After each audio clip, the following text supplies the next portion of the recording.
In today's video, I want to talk all about the PlayStation 4 reaching a major milestone in surpassing 100 million units sold. It's actually topped 102.8 million units shipped. That's not completely sold. However, all of those units will eventually be sold. And ultimately, the retailers do order that number of units because they expect to sell them, especially us going into this holiday period. They're going to sell well over that. And short to say that the PlayStation 4 has been doing incredibly well. However, I want to assess this a little bit more and just take a look at how the PlayStation 4 is doing so well, because to the naked eye, you just look at a number of shipping 102.8 million units, and that's a very impressive number. But when you actually assess all of the ongoings with the PlayStation 4 and what it really means for Sony, it is very, very impressive. Now, before I talk anything about these shipment numbers and metrics and all that kind of stuff, I really want to go back to north of 6 years ago, prior to the PlayStation 4 ever even being released, when the PS4 got announced, when we knew we were going into this generation. It might not seem like it now. The consoles are healthier than ever. The PlayStation 4 is doing really well. Nintendo's killing it with the Nintendo Switch. And even with Microsoft and the Xbox One, yes, it's lagging behind the PlayStation 4, but it's doing relatively well as well. But if you go prior to the start of this generation, man,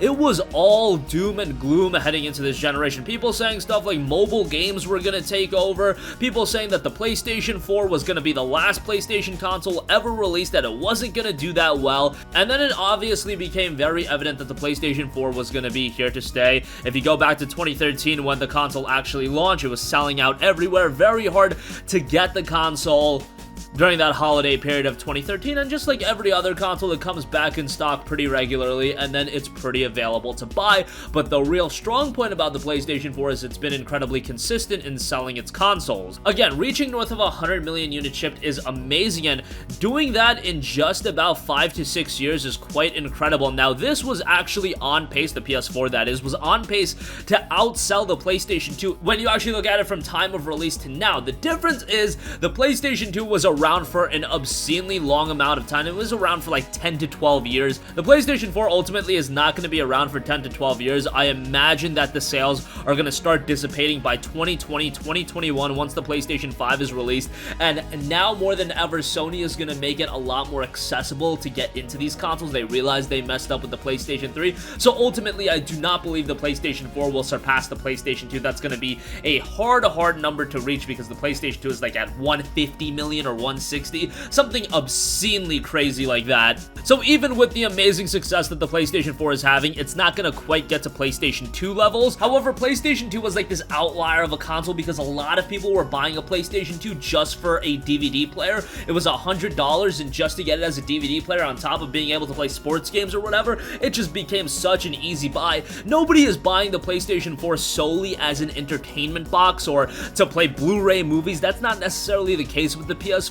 If you want an entertainment box, you'll get something like a Roku, which is a lot cheaper. And the competition now for something like an entertainment box is a lot more than the competition back in like 2000, where the PlayStation 2 just made the logical sense as a DVD player. So let's get that out of the way. But if you compare the PS4 to the PS3, PS4 is doing incredibly well. And again, to the naked eye, that 100 million unit number is really impressive. But what's honestly even more impressive than that, because a lot of consoles, or any console to be perfectly honest, can catch wildfire, and you can sell a lot of units as a gimmick. Not to completely crap all over the Nintendo Wii, but that's really what happened with the Nintendo Wii. You go back to the Nintendo Wii, and a lot of people just bought it just because it was the in thing to buy, but they weren't very much invested into the Nintendo Wii as a platform. They weren't buying a lot of games. They weren't subscribed to all of the subscription services, not to say that the Nintendo Wii had a lot of subscription services. They weren't buying a lot of downloadable games. You get the idea. That is not the case with the PlayStation 4. That's why it makes that 102 million number so much more impressive, because the majority of people that buy a PlayStation 4, they are very much invested into the console. They're buying multiple games, and ultimately, that is what these console manufacturers want. Do you think these console manufacturers, Sony, Microsoft, Nintendo even, do you think they're making a ton of money off selling you a PlayStation 4 console? Yeah, maybe they're making some money now, but initially when they released the PlayStation 4, they weren't making a lot of money. They might have even been selling it at a little bit of a loss, but ultimately, the idea behind selling you a console is to get you invested into that ecosystem ecosystem, hopefully attach to that ecosystem, and then you're going to be buying games. Then you're going to be spending money here, there, over there, this subscription service, that downloadable game, whatever the case may be. It's this recurring idea of getting you to invest into that box and getting you more and more invested, because the more money you drop into the PlayStation 4 and its games, then ultimately the more attached you're gonna be to it as a platform. So let's go over some of that sales numbers. Again, that 102 million mark, that's amazing in its own right, but what's even more amazing is the fact that there are 36.9 million PlayStation Plus subscribers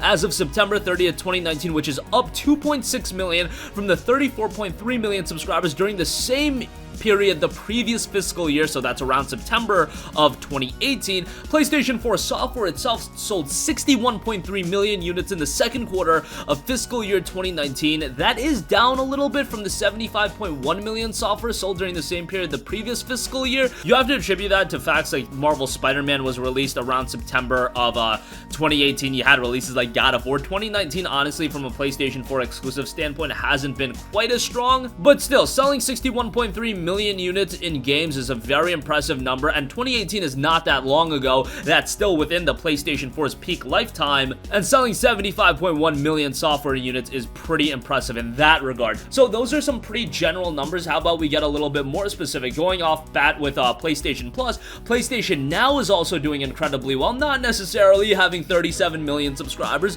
but PlayStation Now itself, after the price cut to $10 a month or $60 a year, and allowing you to download PlayStation 4 games, PlayStation Now has over 1 million subscribers, which is, again, residual revenue that Sony is generating with the PlayStation 4, and money that they're ultimately getting at a consistent basis. Obviously, I think the idea from a Sony standpoint is to ultimately grow PlayStation Now into a bigger service.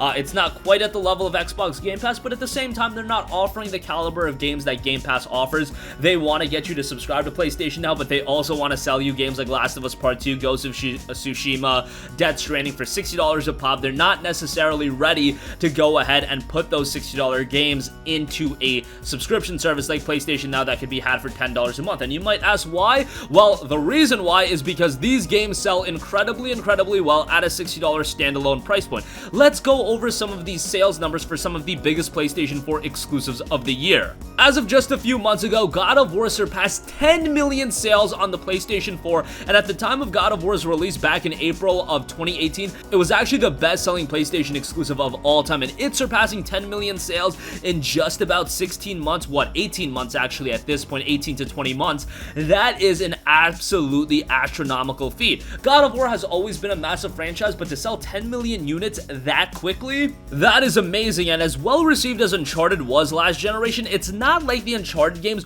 were that well selling. However, with Uncharted 4, it really took the franchise to the next level from a mainstream standpoint, and at this point, since its 2016 release, Uncharted 4 has topped 15 million units sold. I believe it's actually closer to the 16 million number at this point. Nonetheless, what you can see is Uncharted has sold incredibly well, and even last generation, from a quality standpoint, PlayStation exclusives have always been really good. Uncharted 1 was awesome. Uncharted 2 and 3 were amazing games. However, while they sold well, they were never at the threshold of selling Uncharted 4 well. What that tells us is not only have gamers gone more aware of the PlayStation IPs, they've also invested more into it, they're buying it more, and from a mainstream standpoint, the casual consumer knows more about Uncharted and God of War and these PlayStation IPs than ever before, comparatively speaking, to last generation. And we can also look at Marvel Spider-Man. That has at this point sold 13 million copies worldwide, and that was as of August of 2019. So at this point, it's actually probably sold a little bit more, probably closing in at that 14-15 million mark in its own right. Spider-Man, a brand new video game series, obviously a very notable IP, but as far as video games go, this is kicking off a new wave of Spider-Man games. It's selling that well is pretty amazing. So those are some established IPs. You've got God of War, you've got Uncharted, you've got Marvel Spider-Man. You might make the argument that, oh, well, these are established IPs. They're only selling very well because everyone knows God of War, everyone knows Uncharted, everyone knows Spider-Man. I necessarily wouldn't agree with that notion, given that while everybody did know of God of War from a hardcore gamer standpoint, it was never a series that would surpass 10 million sales this quickly. Uncharted especially, never a series that was looking at 15 million copies sold. You look at The Last of Us again, not a series that would sell as well as it did. Even Spider-Man, we don't have a track record of Spider-Man video games that is exclusive to one platform selling this well, but nonetheless, if you want to make the argument that these games are selling well because of the IP they're attached to, then what about Horizon Zero Dawn? In 2 years since its release, Horizon Zero Dawn has sold over 10 million copies, and that's a brand new IP. It's done by a studio that, while yes, Guerrilla Games is incredibly respected within the hardcore PlayStation ecosystem, the average consumer, the average gamer, the more casual gamer does not know who Guerrilla Games is.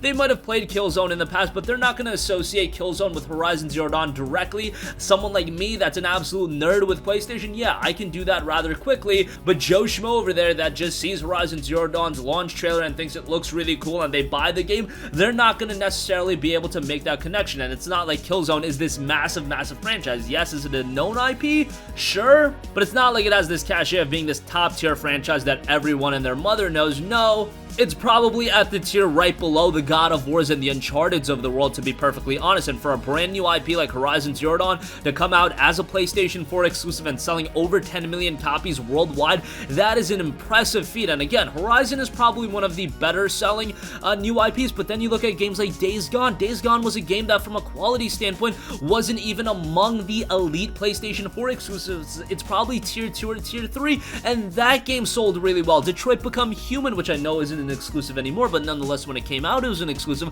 that sold really well. Until Dawn sold really well. Bloodborne sold really well. Just about every major exclusive that's not named Gravity Rush 2 sold really well, and Gravity Rush 2 not selling well to this day still hurts my heart a little bit, but nonetheless, outside of that, just about every other exclusive sold really well. And maybe that is just more so a statement based on how Sony has facilitated their first party and how good their first party is. Whatever the case may be, consumers more so than ever are spending more money on the video games themselves. They're spending more money on PlayStation Plus subscriptions, more money on subscription services like PlayStation Now, and that just goes to show the overall health of PlayStation as a console. So just think about what's changed over the last 6.5 years or so. This notion that PlayStation 4 was going to be the last PlayStation console, that it was a dying breed, that mobile games were going to take over, whatever the case may be, that notion has been completely bugged, and you see it with the PlayStation 4. Not only has the console itself sold incredibly well, selling north of 100 million units, but it's also doing very well in generating residual revenue, generating this attachment from consumers